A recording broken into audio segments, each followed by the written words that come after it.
Mr. Speaker, on this sixth day of our emergency sitting, the recent flooding in Alberta and Manitoba has highlighted the need for better flood preparedness. During the 2011 flood, it was apparent that the Assiniboine River dikes from Portage to Ely had been mismanaged by this government, as indeed the Lakes Manitoba, Lake St. Martin Regulation Review Committee said, and I quote, "More water had to be diverted to Lake Manitoba in 2011 than would have been required if the dikes had been maintained." I asked the Premier, why did this government fail to maintain the Assiniboine River dikes between 1999 and 2010? Thank you, Mr. Speaker. There were very significant investments made in the dikes starting in January of 2011 and run up to the spring. There was very significant investments made there, as well as additional work done in the community of Brandon, Mr. Speaker. And that commitment is actually continuing today. These dikes are being reinforced as we speak today. And unlike the members opposite, we are committed to strengthening flood protection throughout the entire Assiniboine Valley, up through Lake Manitoba, Lake St. Martin. We're going to make the emergency channel that was built in record time in 2011 permanent.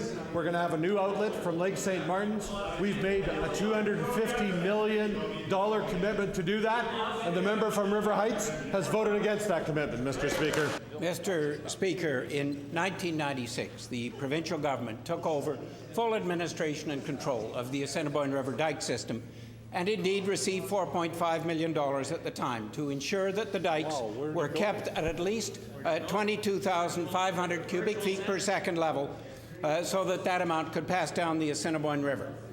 Because the NDP government failed to do this between 1999 and 2010, there was a cost of many millions more to do this in an emergency response in the spring of summer of 2011. It's in the very nature of the Assiniboine River that it changes a lot from year to year.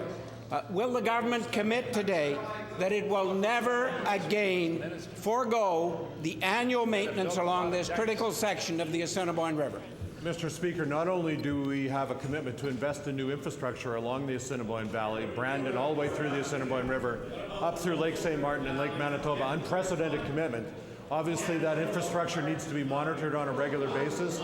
It needs to be maintained. That's part of an overall commitment to protecting Manitobas, the things that count for Manitoba families. I know the $1 billion we spent in the Red River during the first decade of this millennium.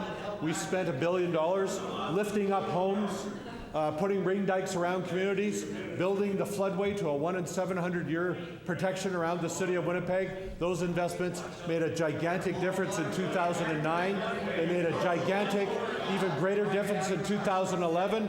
They've made a difference this spring, and we will continue to make those investments to keep Manitobans safe. In 1950, 100,000 people were evacuated from their homes. In the 2009 event in the Red River Valley, about 2,800 people. That's a gigantic improvement, Mr. Speaker. Mr. Speaker, in order to better manage the water flow, and in particular the site of any water overflow outlet along this section of the Assiniboine River, LiDAR mapping using lasers is essential.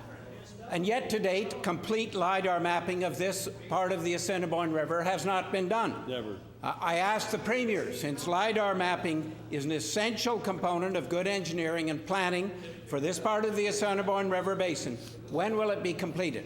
It is a good question, Mr. Speaker. One of the things I noticed in 2011 is we would benefit by immediately available topographical information.